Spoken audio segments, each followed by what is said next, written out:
तो रेला कितना थे वो लोग धान तो सुवाई का रेला की तुम्हारा कटवा के एकदम जंग लगा दिया को अदब की धान मुआर हो गई भइबे नहीं कोई साल खा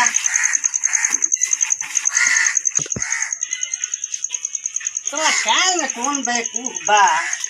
खाते खानी काम करते खानी फोन करेला ऐसा टाइम पकड़ियो समय चाहे मिजाज खराब हो जाए।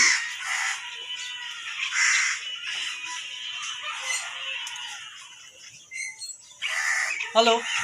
हेलो। हाँ के हेलो हेलो। हाँ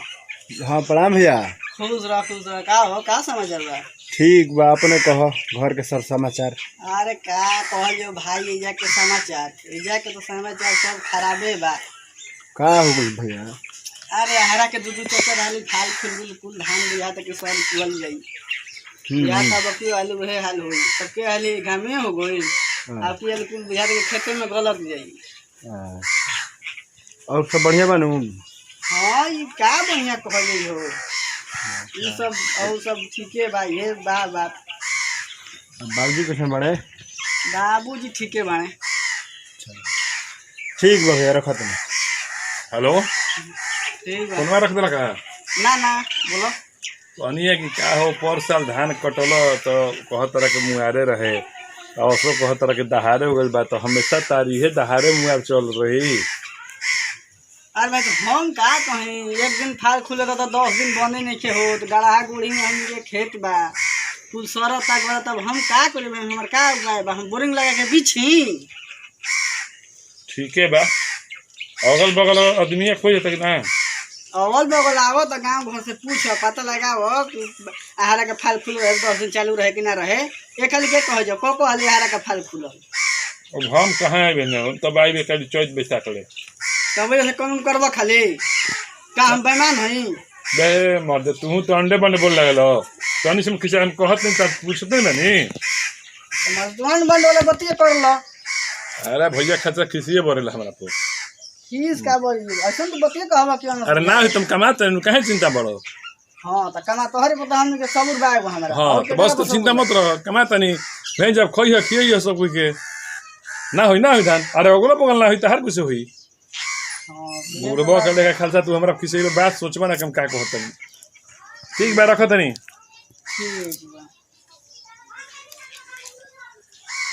ठीक है बा कमा तू बटरो नोट 2 नोट हम लेके जमा करत रही अपने खटत रह।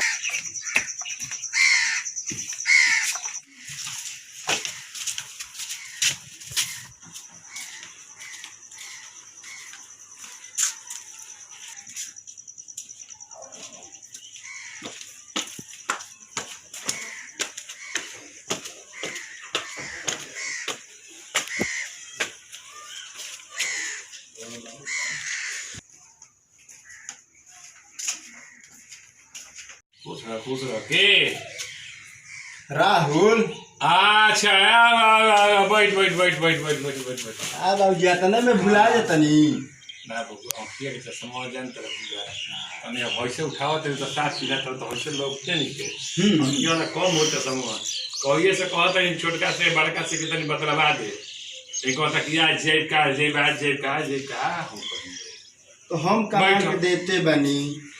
तो का दिक्कत बा रहुए बताई बाबूजी। पैसा के बात ना कहत रहे हमरा से हम कहत रहे कि आज जाई तो काल ले तेने धान पटावे के बाद तेने खाद बिके के बाद तेने गाय देखे के बाद तो रुक जा बाबूजी काल जी तो हम सोचे कि अरे कौन हमारा रोड पर चले गिर जे खटिया पर बैठे के भाई जे खाए के हो जाके अपन बाथरूम में तुम कह ले पहले घूम लेबे भगने घर में हम सोचे कि कौन धाका धोकी थोड़ा लगी जाई न कहियो लइके न तो साफा बाबू आयु ऊपर वाला होई ऊपर वाला से ये साफा निकलो को हटा त नीचे से टांगम न होय छे तो मुंगवा लोग तो जुजुरा टाइप वे ते कहां से बाड़े आ छोड़ जा दे का हाल बा? ठीक है बा सब कोरोना परेशान ना रहला है ना ओना न रहता ने ना जाए तो बाबू देख लेने नु मन खुश हो गई नरमाई रहती तो कितना खुश रहती। आज बताई भैया के तो दिन भर खेती बाड़ी से मतलब बाबूजी से तो कोनो मतलबे नहीं है के बक खेती आना को तो का करी हैं बोली ना दवाई देखो तनी ना कुछ बा कॉफी के दवाई ना आँख बनैले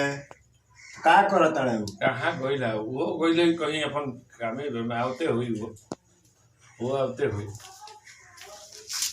बोले खुश रह बैठा खुश रह बैठा बड़ा का हाँ हाँ यार कितना छोटा का हाँ देखा हाँ बैठो हो छोटे बैठो टिकट ना बैठा मैं ना भैया बैठो कोनो दिक्कत बैठो मैं सोच के नहीं कहाँ से गाड़ी मिल रही है मिलल है थी से तीरपुर स्टेशन से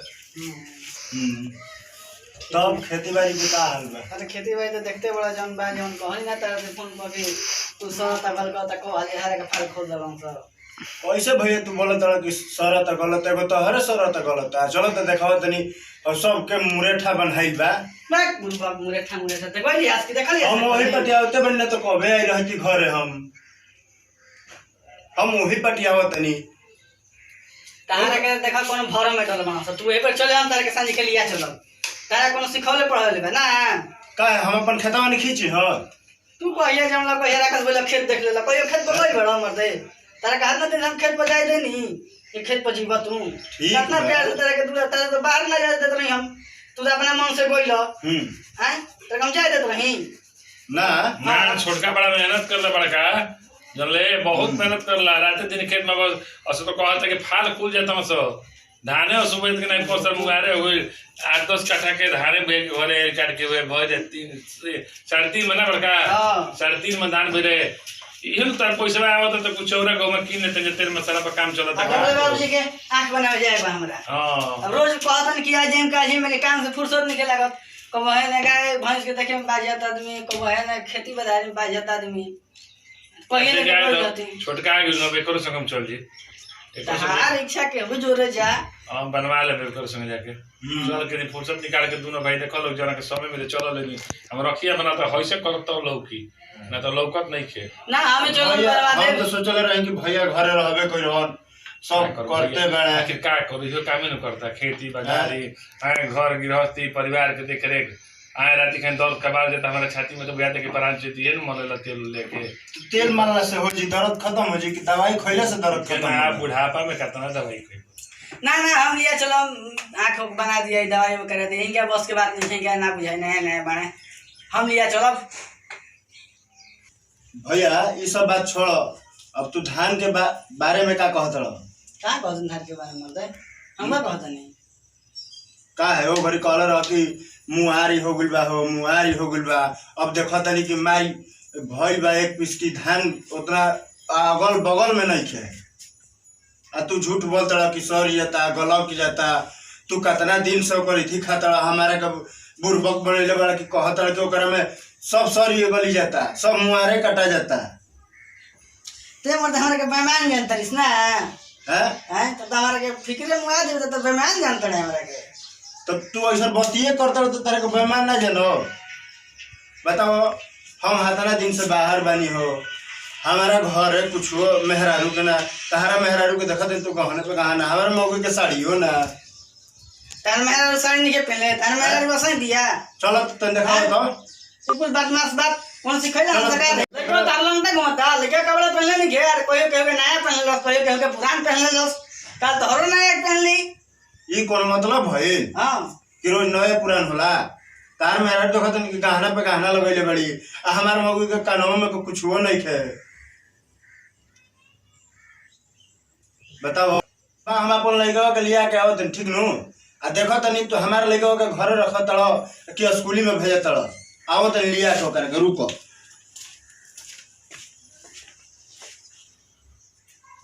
हां बाबूजी क्या ही सब नौटंकी के लेवल बड़ा हो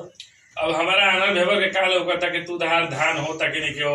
अब अपन आँखी से देख के होता तू झूठ बोलता है कुछ झूठ बोलता हम का जानते नहीं हमारा तो जो देता रहो तो खाता नहीं खटिया बैठा रहते नहीं हमारा का हिम्मत बा आँख से लोगते नहीं कि कहीं जीवे ना करो हो सकेला कि तू का झूठ बोला तो अब तो तकरा कुछ सिखा पा देला है हम काहे के पढ़ावे सिखावे जी हम तो आइले गोड़ तो से तू इला आ लेकिन ओकर लइका तारा लइका से कम नहीं पहनेला है देख देखी त बाबूजी है ड्रेस है लड़का के बताइए तो काई खराब पहनले बा है देखी तो आइकर लड़का के तन देखी तो कैसन पहनले है देखिए उ गुल बा स्कूल है दिन भर घरे का करता बताइए आज फैसला हो के रही बात नहीं आई लिखले नाम लिखले बनी जाते एकर नौवा काहे नहीं लिखवा दे ई ना पढ़ जाई तो अब बाबूजी नाम लिखले ने पढ़े नहीं तो हम का करें कहां ना लिखले पढ़े तो मारे पीटे जाई तारा नो तू गलती नहीं करत रहो बड़ हो के तू ये गलती करबा अपन लेके भेले सुनी बाबूजी तार लिखल जात तो करला तू ही ना जाई तो हमार बात सुनी बस एक ही बात बा कि हमार हिस्सा हमारा के दे दिया था आ इनकर हिस्सा इनके के दे दी हिस्सा हां हिस्सा बताई ई का के बात बतियावे लागल हो हां इहे बात ये खातिर का लाउ जैसे बड़ा हां हम यही खातिर हिस्सा बका खातिर का रे हां तोरा कोन पहला से का कुछ ना हां हम देखो तो नहीं मालूम चलत हमारे घर बा तो ना बाबूजी के दवाई पीरो ना छोट हो के को हत कि हिस्सा तो काहे ना कहीं हिस्सा हमारा हिस्सा भइल हमारा हिस्सा बाकी बाबूजी एहे कर बोलो ला ये झगड़ा कर बोलो मतलब पूरी मैं तो खतर हो के कैसे बतियावता हम तो देखो तनी कैसे बतियावता है का बतियावता तू का बतियावता हम कहिए कि का करब हम लाज जूता खतन से एकरा से बतियावे के चाही तो एक बात सुनो ई तार भाई के तो हिस्सा ली हिस्सा हां हिस्सा कैसे काहे ना ली काहे मैं तार भाई हो नु हाँ। हमरा भर जिंदगी मान ल के ना लेकिन मर जित ली नु हिस्सा ली हां तो करे दे दो भाई घरी अपन शांति रहो लेकिन घर में कर मत कर अभी हिस्सा रखा कुछ ना बताई जब से चलो तो जैसे चले दिया ना अब बताई हिस्सा हिस्सा को ना हमारे तबाक लगे मुंह फाट अब हिस्सा बताई फिर देखा तो नु एकरा तुमको बोल छोड़ के ले आइल बा ठीक ना बड़ छोड़ कैसा हैं कैसन जब लड़का का एडमिशन नहीं करैले ना कपड़ा लगा सही हम का दे एकरा हम काहे ई खराब तारा के हर बे एकरा कमा मन कमा में के पैसा दे तनी एकरा मन में ई पाप बा ना पाप नहीं खाना का दो पन्ना पहले हम खेती बाड़ी कोले वाली पहले हमरा काटा ले दो ना, हम अपना पूंजी लगल बने निकल जा दो हम तो पैसा दे मेहनत कम दिखाओ हर महीने तेरे को पैसा देते रहे अरे पैसा तो तने बाबूजी के दवाई नहीं खेला बहुत कहां बाबूजी के दवाई लेकिन बने नहीं खेला बहुत चश्मा बनैले बड़ा ना अरे होत रे भाई वो समय नहीं खेल नहीं रे अगर तो काम बिगाड़ दो ना लड़का को पढ़ाते बड़ा ना है ना, हिस्सा का नाम मत लो। कुछ उ देख तू देखत नहीं कि मारी भकुआ पे जाके सिंघाड़ा छोला ई सब खात रहा है बर्फी चाहे ई सब खात अरे बुढ़ा हमारे गीत ना ताई रहो तब इतना तक सब हम ठीक बा छोड़ जाए तो हटाओ ई सब बात हमारे का आधा दे दो हम आधा का हिस्सा भी ना बेटा हिस्सा के ना तो पिटाई लगो हम कहते हैं हिस्सा ही घर में हिस्सा ले बेटे हम कहते हैं हिस्सा ले ले हिस्सा हम कहते हैं हिस्सा ले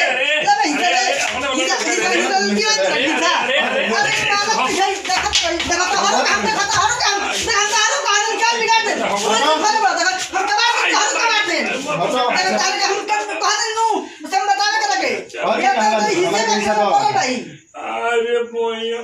चला का दलस रे हां मैंने तो मर रही बाबूजी के तुम्हारा तड़ा पीटा तड़ा अब पहले का कर दो तो भगवान जानते हैं भगवान का जनी है हां तो कर तड़ा तो नहीं जानता है बोया तो लाजे निकल कहो ना हिस्सा सिग्नो हिस्सा देबो कि ना देबो हिस्सा हां हिस्सा ही क्या करी हो हिस्सा हिस्सा ना मिली काहे ना मिली ना हिस्सा नहीं छे तोर हिस्सा तो ना तोर हिस्सा होले नहीं छे कैसे? नहीं छे अरे छोटा का नहीं के तोर हिस्सा जाने मन करे वो नहीं जाके अपन काटबो जले ये तो खान रहा तू कहता तो काम बिगड़ गई तो हिस्सा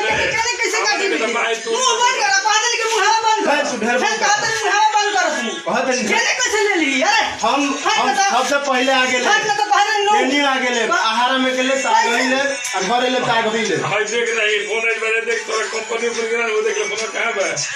देख तो ई वजह बाहर के लइका हलो काम करो ना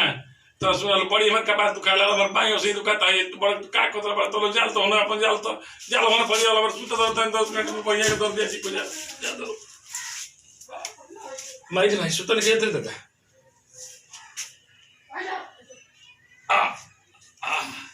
आज ये बड़ी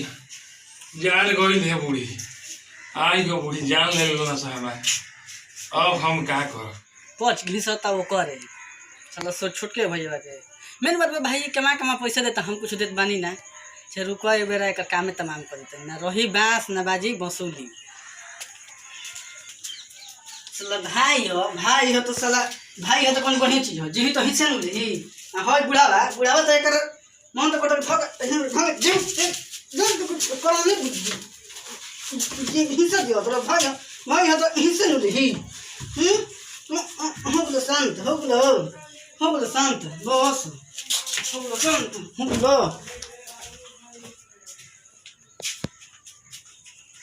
बाबूजी बाबूजी बाबूजी बाबूजी बाबूजी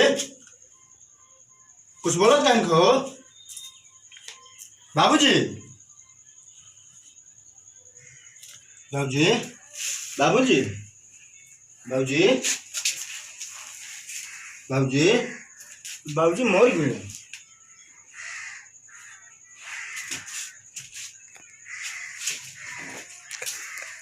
क्या कहने रहीस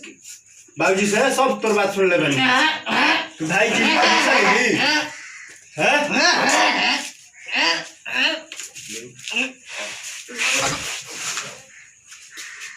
अब जो कॉलर इसको भाई जी तो हिस्सा ले तो देख हम जी को नहीं तो ले हिस्सा ले लेनी ठीक नु ते जैसा अब हमारे मेहरारू करत रही बाल बच्चा के अब वैसा ही ओकर के करब दाई बना के रख ले रही अब तोर मेहरारू को हम दाई बना के रखब अब हमारे लड़का गोबर का छे नु अब वो गोबर का छी तोर लड़का हम देश कुमार सोनी राहुल कुमार ठाकुर हम आंचल भोजपुरिया चैनल के मुन्ना बाबा उठना हम इहे देखौनी है रउआ सब के वीडियो सब इहे संदेश देनी है कि जब बाप बुढ़ा जाला आ एगो भाई के मन में जब लोभ पैदा हो जाला तो लोभ सर्वनाश फेर देला ओकरा मन में ई सोच जला कि जितना भी बात सब हड़प के अपना बाल बच्चा खातिर रहती सोची कि साथे कुछ नहीं जाई एक गज कफन एगो डाड़ा भी नहीं चाहिए फिर बेईमानी काहे कहती देखनी है आज के संदेश में देखा मिला कि बाप जन बाप बूढ़ा बा और दोनों भाई में एक भाई बाहर कमाता है जान प्राण देके आ एक भाई अपन लूट के धरे परेशान बा ओकर औरत के दशा एकदम गरीब हालत में भैया और इकर जम भी औरत जब गृहस्थ ओकर औरत एकदम रानी बन के भी लेकिन ऐसा ना कर चाहिए मालिक होला एकर दशा एकर दुर्दशा सबके समझ के मालिक रहे चाहिए अपना वेतन वतन के कमी हो जाए अपना वतन खातिर कमी हो जाए लेकिन जरा के जिम्मेवारी बने ओकरा कभी कमी न कर चाहिए ऐसा कैला के परिणाम ये भइल कि पहले बाप मरल लोभ के कारण बेटा अपन बाप कुआ दस और जब बाप के अत्याचार के भाई के ना देख पलो सा भाई सच्चाई पर खड़ा रहा तो सच्चाई के आवेला के झूठ के कतर सा भाई खुदे के मारे पड़ला और भाई के मुंगा से वीडियो संदेश देते रहे मेरे बोला के कैसे कभी ना होके चाहिए बेईमानी शब्द के एकदम विलुप्त कर दी बेईमानी कोनो अच्छा चीज ना बेईमानी सबसे घोर पाप घोर चीज नरक को ले चला ऐसे कभी समझ करी हम आंचल भोजपुरिया की तरफ से सब लोग के यहाँ के और बानी राहुल जी यहाँ के और सब लोग का मिला के अपना तरफ से कर बनी जय आंचल भोजपुरिया जय किसान।